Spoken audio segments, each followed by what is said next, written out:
ಒಂದು ದೇವಸ್ಥಾನದಲ್ಲಿ ಬಾಗಿಲು ತೆರೆಯಬೇಕಿದ್ರೆ ಮೊದಲು ಯಾರೋ ಬಂದು ಕಸಗುಡಿಸಿ ತೊಳೆದು ಚಂದ ಮಾಡಿ ರಂಗೋಲಿ ಹಾಕ್ತಾ ಇದ್ರಂತೆ. ಅರ್ಚಕರಿಗೆ ಬಹಳ ಕುತೂಹಲ ಇತ್ತು, ಯಾರು ಮಾಡ್ತಾರೆ ಈ ಕೆಲಸವನ್ನು ಅಂತ. ಅವರೊಂದು ದಿನ ದೇವಸ್ಥಾನದ ಉಳಿದು ನೋಡ್ತಾರೆ, ಊರಿನ ಮಹಾರಾಣಿ ಬಂದು ರಂಗೋಲಿ ಹಾಕುತ್ತಾಳೆ. ಅದನ್ನು ಪೂರೈಸಿ ಅರಮನೆಗೆ ಹೋಗಿ ಮತ್ತೆ ಅವಳು ದೇವಸ್ಥಾನಕ್ಕೆ ಬಂದಾಗ ಅರ್ಚಕರು ಕೇಳಿದ್ರಂತೆ, ಅಲ್ಲಮ್ಮ ಊರಿನ ಮಹಾರಾಣಿ, ಕೆಲಸದ ಜನ ಇರಬೇಕಿದ್ರೆ ನೀನ್ ಯಾಕೆ ಮಾಡ್ತಿ ಅಂತ.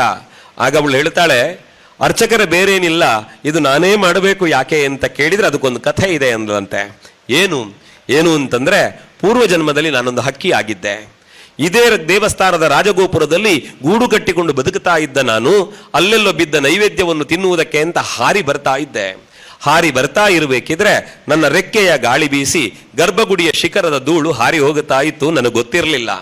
ಆದರೆ ನನಗರಿವಿಲ್ಲದಂತೆ ರೆಕ್ಕೆಯ ಗಾಳಿ ಬೀಸಿ ಗರ್ಭಗುಡಿಯ ಶಿಖರ ಸ್ವಚ್ಛವಾದ ಪುಣ್ಯದ ಬಲದಿಂದ ಹಕ್ಕಿಯಾಗಿದ್ದ ನಾನು ಮಹಾರಾಣಿಯಾಗಿ ಹುಟ್ಟಿದ್ದೇನೆ ಅಂತ ಅವಳ ಬದುಕಿನ ಕಥೆಯನ್ನು ಹೇಳಿದ್ಲಂತೆ. ಇದನ್ನು ಇಲ್ಲಿ ಯಾಕೆ ನೆನಪು ಮಾಡಿಕೊಳ್ಳುವುದು ಅಂತಂದ್ರೆ, ದೇವಸ್ಥಾನಕ್ಕೆ ಬಂದಾಗ ದೇವಸ್ಥಾನದ ಸುತ್ತ ಬಿದ್ದ ಕಸ ಹೆಕ್ಕುವುದು ದೇವರ ಸೇವೆಯೇ, ದೇವರ ಪಲ್ಲಕ್ಕಿ ಹೊರುವುದು, ರಥ ಎಳೆಯುವುದು, ಊಟಕ್ಕೆ ಕುಳಿತವರಿಗೆ ಬಡಿಸುವುದು, ಬಾಯಾರಿದವನಿಗೆ ನೀರು ಕೊಡುವುದು ಎಲ್ಲವೂ ದೇವರ ಸೇವೆಯೇ. ಅದರಲ್ಲಿ ನಮಗೆ ಅಹಮಿಕೆ ಬೇಡ. ಯಾಕೆ ಗೊತ್ತಾ? ಸ್ಪಷ್ಟವಾಗಿ ಹೇಳ್ತೇನೆ, ನನಗೆ ಸಂಕೋಚ ಏನಿಲ್ಲ. ಇನ್ನೊಬ್ಬರಿಗೆ ಉಪದೇಶ ಮಾಡಬೇಕಿದ್ರೆ ಮೊದಲು ತನಗದನ್ನು ಅನುಷ್ಠಾನ ಮಾಡಿದ ನೈತಿಕತೆ ಬೇಕಂತೆ.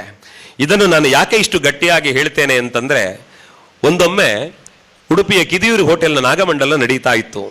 ಅದರಲ್ಲಿ ಬಹಳ ದೊಡ್ಡ ದೇಣಿಗೆ ಕೊಟ್ಟ ಒಬ್ಬ ಕೋಟ್ಯಾಧೀಶ ಅವರನ್ನು ನೋಡ್ತಾ ಇದ್ದೇನೆ, ಸಾರ್ವಜನಿಕ ಅನ್ನ ಸಂತರ್ಪಣೆ ನಡೆಯುವಲ್ಲಿ ಸೌಟಿಟ್ಕೊಂಡು ಬಡಿಸ್ತಾ ನಿಂತಿದ್ದಾರೆ. ಅದನ್ನು ನೋಡಿದಾಗ ನನಗನ್ನಿಸಿದ್ದು, ದುಡ್ಡು ಮಾತ್ರ ಬದುಕಲ್ಲ, ಅದರಿಂದ ಆಚೆಗಿರುವ ಸೇವಾಭಾವ ದೊಡ್ಡದು ಅಂತ ನನಗನ್ನಿಸಿತ್ತು.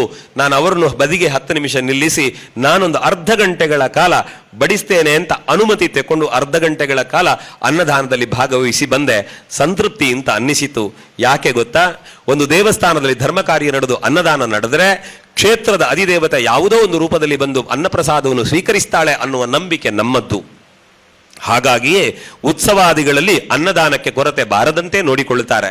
ಧರ್ಮಸ್ಥಳದ ಹೆಗ್ಗಡೆಯವರು ಒಂದು ಮಾತು ಹೇಳ್ತಾರೆ, ಏನು ಅಂತಂದ್ರೆ, ಒಂದು ಕ್ಷೇತ್ರದಲ್ಲಿ ಅನ್ನದಾನ ನಡೆದಾಗ ಎಷ್ಟು ಹೆಚ್ಚು ಅನ್ನದಾನ ನಡೆಯುತ್ತದೋ ಕ್ಷೇತ್ರದ ದೇವರು ಅಷ್ಟಷ್ಟು ಸಂತುಷ್ಟರಾಗುತ್ತಾರೆ ಅಂತ. ಅದೇ ಹೌದು ಅಂತಾದರೆ ಒಮ್ಮೆ ಯೋಚನೆ ಮಾಡಿ ಅಂತೆ, ಸಾವಿರ ಜನ ಉತ್ಸವಕ್ಕೆ ಬಂದಾಗ ನಾವು ಪ್ರೀತಿಯಿಂದ ಬಡಿಸ್ತಾ ಹೋದರೆ ಆ ಉಣ್ಣುವ ಪಂಕ್ತಿಯಲ್ಲಿ ಆ ಭಗವತಿಯೇ ಕೂತದ್ದಿದ್ರೆ ಅಮ್ಮನಿಗೆ ನೈವೇದ್ಯ ಸಮರ್ಪಣೆ ಮಾಡಿದ ಪುಣ್ಯ ನಮ್ಮ ಪಾಲಿಗಲ್ವಾ? ಒಂದು ವೇಳೆ ಅಲ್ಲೆಲ್ಲೋ ಉಂಡ ಎಲೆಯನ್ನು ಪ್ರೀತಿಯಿಂದ ಎತ್ತುವುದಕ್ಕೆ ಹೊರಟ್ರೆ ಆ ಮಹಾತಾಯಿ ಊಟ ಮಾಡಿದ ಎಲೆಯನ್ನು ಎತ್ತುವ ಭಾಗ್ಯ ನಮ್ಮದಲ್ವಾ? ಅಲ್ಲೆಲ್ಲೋ ಯಾವುದೋ ರೂಪದಿಂದ ಮಗುವಾಗಿಯೋ ಹೆಣ್ಣಾಗಿಯೋ ಒಬ್ಬಾಕೆ ಬಂದವಳಿಗೆ ಬಾಯಾರಿದವಳಿಗೆ ನೀರು ಕೊಟ್ರೆ ನಮ್ಮ ಕೈಯಿಂದ ನೀರು ಸ್ವೀಕರಿಸಿದವಳು ಆ ಭಗವತಿ ಅಲ್ವಾ? ಈ ಭಾವ ನಮ್ಮಲ್ಲಿದ್ದರೆ ನಾವು ಮಾಡುವ ಕೆಲಸಗಳೆಲ್ಲ ಸೇವೆಯಾಗಿ ರೂಪಾಂತರವನ್ನು ಹೊಂದುತ್ತವೆ. ಅದಕ್ಕೆ ನಮಗೆ ವಿಶೇಷವಾದ ಅನುಗ್ರಹ ಒದಗಿ ಬರುತ್ತದೆ. ಇದಕ್ಕೆ ಇನ್ನೊಂದು ನಿದರ್ಶನ ಏನು ಅಂತಂದ್ರೆ, ನಮ್ಮ ಕೋಟೇಶ್ವರದ ಪರಿಸರದಲ್ಲಿ ಒಬ್ಬಾಕೆ ಇದ್ದಾರೆ. ಅವರ ಕೆಲಸ ಏನು ಅಂದ್ರೆ, ಹೀಗೆ ಉತ್ಸವ ನಡೆದ್ರೆ ಬರ್ತಾರೆ, ಒಂದು ಬಕೆಟು 4 ಲೋಟ ಹಿಡ್ಕೊಂಡು ಇಡೀ ದಿನ ಸಾಯಂಕಾಲದವರೆಗೆ ನೀರು ಕೊಡ್ತಾರೆ. ಅವರ ವಿನಂತಿ ಏನು ಕೇಳಿದರೆ, ರಾತ್ರಿ ಆದರೆ ನನ್ನನ್ನು ಮನೆ ಮುಟ್ಟಿಸಬೇಕು ಅಂತ. ಆದರೆ ಯೋಚನೆ ಮಾಡಿ, ಸಂಬಂಧವೇ ಇಲ್ಲದ ಒಬ್ಬಾಕೆ ತಾಯಿ ಬೆಳಗಿಂದ ಸಾಯಂಕಾಲದವರೆಗೆ ಬಸವಳಿದವರಿಗೆ ನೀರು ಕೊಟ್ಟು ನಾನಿಷ್ಟೆಲ್ಲ ಮಾಡಿದ್ದು ಆ ದೇವರ ಸೇವೆ ಅಂತ ಮನೆಗೆ ಹೊರಟು ಹೋಗ್ತಾಳಲ್ಲ, ಆ ಕಾರಣಕ್ಕೆ ಯಾರೂ ಗುರುತಿಸದ ಆ ಸೇವೆಯನ್ನು ಗುರುತಿಸಿ ಪೆರಡೂರಿನಂತಹ ಮೇಳದ ರಂಗಸ್ಥಳದಲ್ಲಿ ಅವರಿಗೆ ದೊಡ್ಡ ಸಮ್ಮಾನ ನಡೆಯಿತು. ಇದನ್ನು ಯಾಕೆ ನಿಮ್ಮ ಮುಂದೆ ಹೇಳ್ತೇನೆ ಅಂತಂದ್ರೆ, ನಾವು ಮಾಡುವ ಪ್ರತಿಯೊಂದು ಕಾರ್ಯಗಳಲ್ಲೂ ಕೂಡ ಅವಳು ನೋಡುತ್ತಾಳೆ ಅನ್ನುವ ಎಚ್ಚರ ಇದ್ದಾಗ ಅದು ಸೇವೆ ಆಗುತ್ತದೆ. ಇಲ್ಲಿ ಮಾತಾಡಬೇಕಿದ್ರೆ ನನ್ನ ನಾಲಗೆಯಲ್ಲಿ ನಿಂತು ಅವಳು ಮಾತನಾಡಿಸ್ತಾಳೆ ಅನ್ನುವ ಎಚ್ಚರ ಇದ್ದಾಗ ಈ ಮಾತು ಮಂತ್ರವಾಗುತ್ತದೆ. ಅದರ ಅರ್ಥ ಇಲ್ಲಿ ನಿಂತು ವೇದಘೋಷ ಮಾಡಬೇಕು ಅಂತಲ್ಲ, ವೇದಿಕೆಯಿಂದ ಕೇಳಿ ಬರುವ ಎಲ್ಲ ಒಳ್ಳೆಯ ಮಾತುಗಳು ಅದು ಮಂತ್ರವಾಗಿ ರೂಪಾಂತರಗೊಳ್ಳುತ್ತವೆ. ಯಾಕೆ ಅಂದರೆ ಮಂತ್ರವಾಗದ ಅಕ್ಷರಗಳಿಲ್ಲವಂತೆ. ಹಾಗಾಗಿ ಆಡುವುದಕ್ಕೆ ಸಂಗತಿ 1000. ಅದೇನೇ ಇರಲಿ, ನಾನು ಮುಕ್ತಾಯವಾಗಿ ಇವತ್ತು ಅತ್ಯಂತ ಗೌರವದಿಂದ ಅಭಿವಂದಿಸಬೇಕಾದ್ದು ಈಗಿನ ಆಡಳಿತ ಮಂಡಳಿ. ಬಹುಶಃ ಸದಾಶಿವಾಚಾರ್ಯರ ಹೆಸರು ಎತ್ತಿದಾಗೆಲ್ಲ ಪ್ರಕಾಶಾಚಾರ್ಯ ನೆನಪಾಗುತ್ತಾರೆ, ಸತೀಶಣ್ಣ ನೆನಪಾಗುತ್ತಾರೆ. ಬಹುಶಃ ಅವರ ಸೇವೆಗಳೆಲ್ಲ ಅನುಪಮವಾದದ್ದು ಅನ್ನುವುದನ್ನು ನಾವು ಹತ್ತಿರದಿಂದ ಕಂಡು ಸಂಭ್ರಮಿಸಿದಂತಹ ಭಾಗ್ಯ ದೇವರು ನಮಗೆ ಕೊಟ್ಟಿದ್ದಾರೆ. ಅಂಥವರು ಅನೇಕರು ಈ ಕಾರ್ಕಳದಲ್ಲಿ ಜೊತೆಯಾಗಿದ್ದಾರೆ ಕೂಡ. ಇವತ್ತಿನ ಆಡಳಿತ ಮಂಡಳಿ ಅತ್ಯಂತ ಶ್ರದ್ಧೆಯಿಂದ ನಿರ್ವಹಿಸ್ತಾ ಸಮಯ ಬಂದಾಗ ಒಬ್ಬರನ್ನು ಬೀಳ್ಕೊಂಡು ಅವರು ಇನ್ನೊಬ್ಬರಿಗೆ ಮಾಲೆ ಹಾಕಿ ಪುಸ್ತಕ ಕೊಡಬೇಕಿತ್ತು. ಇಷ್ಟು ವರ್ಷಗಳ ಕಾಲ ಅವಕಾಶವನ್ನು ನಿಮಗೆ ದೇವರು ಬಿಟ್ಟು ಕೊಡಲಿಲ್ಲ ಅನ್ನುವುದೇ ನಮಗೆಲ್ಲ ಸಂತೋಷದ ಸಂಗತಿ. ಕಾರಣ ಏನು ಅಂತಂದ್ರೆ, ಮೊದಲನೇ ಮೊಕ್ತೇಸರು ನಿರ್ಗಮಿಸಿ ಎರಡನೇ ಅವರು ಒಂದಾಗುತ್ತಾರೆ. ಆಗಬೇಕಿತ್ತು. ಇಲ್ಲೇನು ಅಂತಂದ್ರೆ, ಆ ಒಂದನೇ ಸ್ಥಾನದಲ್ಲೇ ತಾನು ಉಳಿಯುವಂತೆ ಕರ್ತವ್ಯವನ್ನು ನಿರ್ವಹಿಸಿದಂಥ ಅವರೆಷ್ಟು ಶ್ರೇಷ್ಠರೋ ಅವರೇ ಇರಲಿ, ಅವರ ಜೊತೆಗೆ ನಾವಿರ್ತೇವೆ ಅಂತ ಭಾವಿಸಿದ ಇನ್ನಿರುವರು ಶ್ರೇಷ್ಠರಾಗುತ್ತಾರೆ. ಆ ವ್ಯವಸ್ಥೆಯನ್ನು ಗೌರವಿಸಿದ ನೀವುಗಳೆಲ್ಲರೂ ಶ್ರೇಷ್ಠರಾಗುತ್ತೀರಿ. ಹಾಗಾಗಿ ಒಂದು ಒಳ್ಳೆಯ ವ್ಯವಸ್ಥೆಯನ್ನು ಹಾರ್ದಿಕವಾಗಿ ಒಪ್ಪಿ ಅಂಗೀಕರಿಸಿ ಗೌರವಿಸಿ ನಡೆದಾಗ ನಾವೆಲ್ಲರೂ ಒಳ್ಳೆಯವರಾಗುತ್ತೇವೆ. ನಮಗೆ ಅತ್ಯಂತ ಸಂತೋಷ ಕೊಡುವುದು ಒಂದು ಕಾರ್ಕಳದ ಕಾಳಿಕಾಂಬ ದೇವಸ್ಥಾನವಾದರೆ ಪಕ್ಕದ ಮೂಡಬಿದಿರೆಯ ಕಥೆ. ನೀವು ಒಮ್ಮೆ ಹೋಗಿ ಮೂಡಬಿದಿರೆಯ ದೇವಸ್ಥಾನದ ಉತ್ಸವದ ಕಥೆಯನ್ನು ನೋಡಬೇಕು. ಅಲ್ಲಿನ ಪುರೋಹಿತರ ವೈದಿಕರ ಸೇವಾ ಭಾವವನ್ನು ನೋಡಬೇಕು. ಅಲ್ಲಿನ ಕಾರ್ಯಕರ್ತರ ಶ್ರಮವನ್ನು ನೋಡಬೇಕು. ಎಂಥ ಅದ್ಭುತ ಸೇವೆಯನ್ನು ಮಾಡುತ್ತಾರೆ. ಎಲ್ಲಿಯೂ ಅಹಮಿಕೆಗೆ ಎಡೆ ಇಲ್ಲದೆ ಎಲ್ಲವನ್ನೂ ದೇವರು ನೋಡುತ್ತಾರೆ, ಗುರುಗಳು ನೋಡುತ್ತಾರೆ ಅನ್ನುವ ಭಾವದಿಂದ ಮಾಡುವ ಸೇವಾ ಕಾರ್ಯಗಳು ನಮ್ಮ ಬದುಕಿಗೆ ಆದರ್ಶವಾದರೆ ನಾವು ದೇವಸ್ಥಾನಕ್ಕೆ ಬಂದದ್ದು ಸಾರ್ಥಕ ಆಗುತ್ತದೆ. ಹಾಗಾಗಿ ನಾನು ಕೈ ಮುಗಿದು ಕೇಳುವುದಿಷ್ಟೇ, ಯಾವತ್ತೂ ಕೂಡ ಸಾಮುದಾಯಿಕವಾಗಿ ನಮ್ಮಲ್ಲಿ ಸಂಘರ್ಷಗಳು ಬೇಡ. ದೇವಸ್ಥಾನಗಳಲ್ಲಿ ಇರುವ ಒಳ್ಳೆಯ ವಿಚಾರಗಳನ್ನು ಒಬ್ಬರೊಬ್ಬರು ನೋಡ್ತಾ ನೋಡ್ತಾ ನಾವು ಬೆಳೆಯೋಣ. ಅದರಲ್ಲಿ ಸಣ್ಣವರಾಗುವುದಕ್ಕೆ ಏನೂ ಇಲ್ಲ. ಯಾಕೆ ಅಂದರೆ ಕಾರ್ಕಳದ ಕಾಳಿಕಾಂಬೆ, ಮಂಗಳೂರಿನ ಕಾಳಿಕಾಂಬೆ, ಮೂಡಬಿದಿರೆಯ ಕಾಳಿಕಾಂಬೆ, ಬಾರ್ಕೂರಿನ ಕಾಳಿಕಾಂಬೆ, ಅವಳನ್ನು ಅಲ್ಲಲ್ಲಿ ನಾವು ಪ್ರತಿಷ್ಠೆ ಮಾಡಿಕೊಂಡದ್ದೇ ಬಿಟ್ಟರೆ ಅವಳೊಬ್ಬಳೇ ಅನ್ನುವುದನ್ನು ನಾವು ಯಾವತ್ತೂ ನೆನಪಿಟ್ಟುಕೊಳ್ಳಬೇಕಲ್ಲ. ಹಾಗಾಗಿ ನಮಗೆ ಅಂತಹ ವಿಚಾರಗಳಲ್ಲಿ ಸಂಘರ್ಷ ಬೇಡ. ದೇವರು ಅನ್ನುವ ದಿವ್ಯ ಚೇತನವನ್ನು ಮನೆದೇವರಾಗಿ ರೂಪಿಸಿಕೊಟ್ಟು ಮನೆ ಮಂದಿ ಒಟ್ಟಾಗುವಂತೆ ನಮ್ಮ ಹಿರಿಯರು ಮಾಡಿದರು. ಅದೇ ದೇವರನ್ನು ಒಂದು ಸಮುದಾಯಕ್ಕೆ ಕುಲದೇವರಾಗಿ ರೂಪಿಸಿ ಒಂದು ಸಮುದಾಯದ ಜನಜೊತೆಯಾಗುವಂತೆ ಹಿರಿಯರು ಮಾಡಿಕೊಟ್ರು.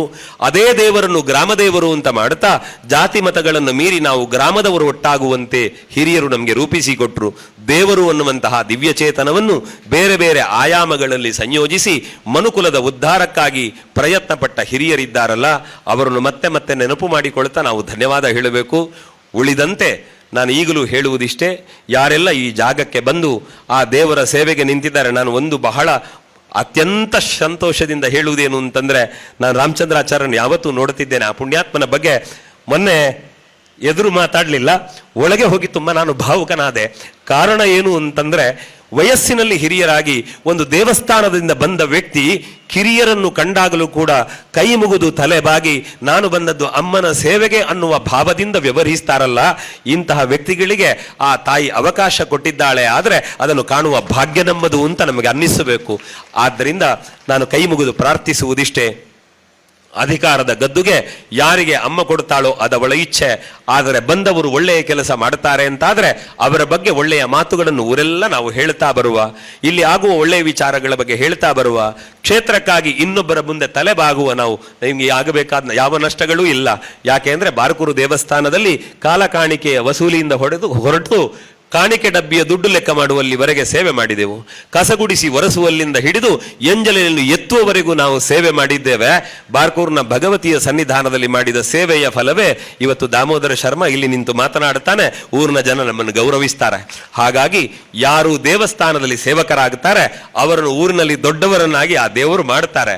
ನಾನು ದೇವಸ್ಥಾನದಲ್ಲಿ ದೊಡ್ಡವನಾಗ್ತೇನೆ ಅಂತ ಹೊರಟ್ರೆ ಸಮಾಜದಲ್ಲಿ ತುಂಬ ಸಣ್ಣವರಾಗ್ತೇವೆ. ಹಾಗಾಗಿ ಸಮಾಜದಲ್ಲಿ ಕಾಣಿಸಿಕೊಳ್ಳಬೇಕಾದ್ರೆ ನಾವು ದೇವರ ಸೇವೆ ಮಾಡುವ. ಯಾಕೆ ಅಂತಂದ್ರೆ ಇವತ್ತು ಭಾರತಕ್ಕೆ ಒಂದು ಗೌರವ ಬಂದದ್ದು, ಭಾರತ ಬಹಳ ಜೋರಾಗಿದೆ, ವಿಜೃಂಭಣೆಯಿಂದ ಮೆರೀತದೆ ಅಂತ ಅನ್ನಿಸಿದ್ದು ಯಾಕೆ ಗೊತ್ತಾ? ಅದು ಆಪರೇಷನ್ ಸಿಂಧೂರವಾದದ್ರಿಂದ. ಸಿಂಧೂರ ಅಂದರೆ ಕುಂಕುಮ, ಕುಂಕುಮದ ಅಧಿದೇವತೆ ಆ ಭಗವತಿ. ಹಾಗಾಗಿ ಈ ದೇಶವನ್ನಾಳುವ ಪುಣ್ಯಾತ್ಮ, ಅವನಿಗೆ ಸರ್ವತ್ರ ದೇವರು ಕಾಣಿಸ್ತಾರೆ. ಆ ಭಗವತಿಯನ್ನು ಪ್ರಾರ್ಥಿಸಿ ಮಾಡಿದ ಪ್ರಯತ್ನ ಯಶಸ್ಸಾಗಿದೆ. ನಾಡಿಗೆಲ್ಲ ಮಂಗಲವಾಗಲಿ, ನಮ್ಮ ಸಾಮರಸ್ಯದ ಬದುಕು ಶಾಶ್ವತವಾಗಿ ಉಳಿಯಲಿ.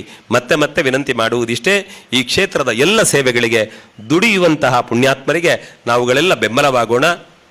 ನಮ್ಮಿಂದ ಸಾಧ್ಯವಾದಂತಹ ಸೇವೆಯನ್ನು ಮಾಡೋಣ. ಅದರಿಂದಾಚೆಗೆ ಸಣ್ಣ ಪುಟ್ಟ ಅಭಿಪ್ರಾಯ ಭೇದಗಳು ನಮ್ಮೊಳಗೆ ಇಲ್ಲಿ ಬಂದರೆ ಅದು ಇಲ್ಲೇ ಇರಲಿ.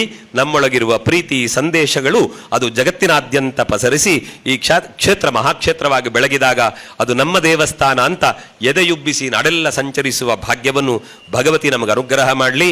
ಅವಳ ಸೆರಗಿನ ಆಶ್ರಯದಲ್ಲಿ ಬದುಕುತ್ತಿರುವ ನಮ್ಮ ಬದುಕೆಲ್ಲವೂ ಬಂಗಾರವಾಗಲಿ ಅಂತ ಆಶಿಸಿ ಆ ಮಹಾತಾಯಿಯನ್ನು ಪ್ರಾರ್ಥಿಸಿ ನನ್ನ ಮಾತುಗಳನ್ನು ಭಗವತಿಯ ಮತ್ತು ಶ್ರೀ ಗುರುಗಳ ಚರಣಾರವಿಂದ ದೇವತೆಗಳಿಗೆ ಸಮರ್ಪಿಸಿ ಮಂಗಲದ ಚುಕ್ಕಿ ಇಡ್ತೇನೆ. ಎಲ್ಲರಿಗೂ ನಮಸ್ಕಾರ. ತಂದೆ ತಾಯಿಯ ಆಶೀರ್ವಾದ, ಗುರು ಹಿರಿಯರ ಆಶೀರ್ವಾದ, ಅದೇ ರೀತಿ